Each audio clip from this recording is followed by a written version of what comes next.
আমরা budget 11 June এটা উপস্থাপন করার পর সারা দেশের যে সমস্ত জায়গায় বিক্ষোভ মিছিল এবং মানববন্ধনের মতো যে প্রতিক্রিয়াগুলো দেখলাম, আমার মনে হয় এই মানুষগুলো কি ওনাদের দৃষ্টিতে মানুষ না বা এই দেশের জনগণ না? এরা যদি জনগণ হয় বা মানুষ হয় তাহলে তাদের এই প্রতিক্রিয়া কেন? যে এটা লুটপাটের বাজেট, এই বাজেটকে বাইরে অনেকে বলছে চানাচোর মার্কা বাজেট, যা শুনতে ভালো লাগলেও খেলে পেট খারাপ হয়। আমি আমার কুষ্টিয়ার 3 আসনের জনগণের পক্ষ থেকে বাজেট সম্পর্কে কিছু আলোচনা এবং প্রস্তাবনা রাখতে চাই মহান সংসদে।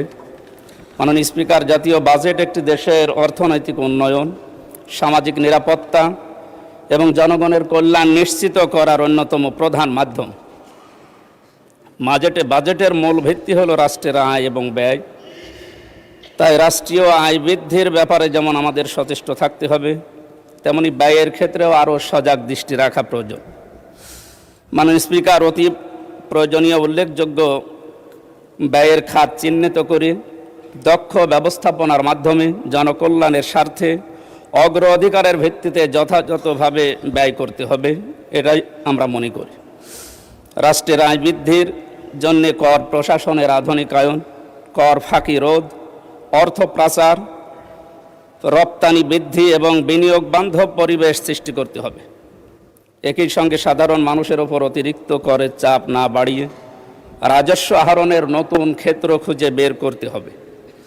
দেশের সবচাইতে বড় গুরুত্বপূর্ণ বিষয় হচ্ছে বেকার সমস্যা।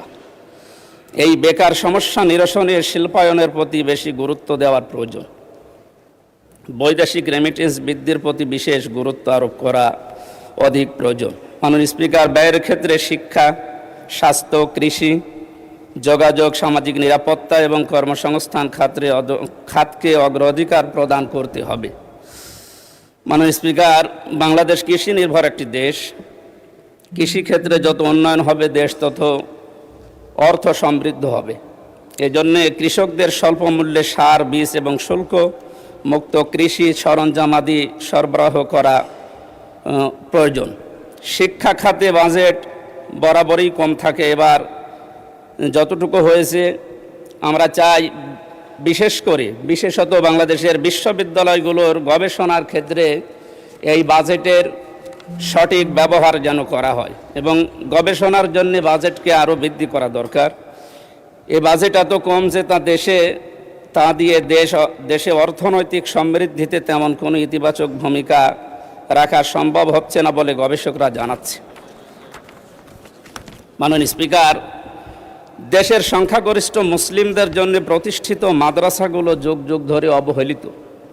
ইবতেদায়ী মাদ্রাসা এবং সকল জেলা শহরে আমি একটা করে ফাজিল এবং কামিল মাদ্রাসা জাতীয়করণের মাধ্যমে মাদ্রাসা শিক্ষার উন্নয়ন ব্যবস্থা এবং এবারের বাজেটে আসলে বাজেট আরও যথার্থ হতো বলে আমি মনে করি। মাননীয় স্পিকার, যোগাযোগ ব্যবস্থার উন্নয়ন হলে দেশের অর্থনৈতিক সমৃদ্ধি ঘটবে বলে আমি মনে করি। তাই সারা দেশে রেল যোগাযোগ ব্যবস্থাকে আরও আধুনিকায়ন, উন্নয়ন এবং রেল সম্প্রসারণ করার জন্য জোর দাবি জানাচ্ছি।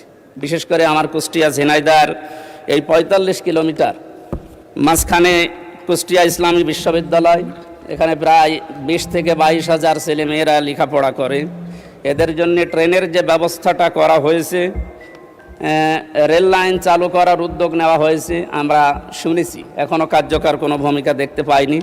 আশা করি এই ব্যবস্থাটাও এই আগামী বাজেটে অন্তত আসবে।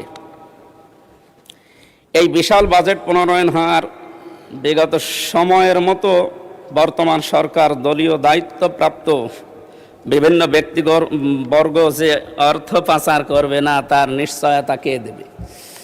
দুই দল থেকেই আমরা বহু কথা শুনেছি বাজেটের উপরে। আমার মনে হচ্ছে গতানুগতিক কথাই বেশি আসতেছে। ওনারা কথা তুললেই বলা হচ্ছে যে বাজেট নিয়ে সারা দেশে আনন্দের বন্যা মিছিল বয়।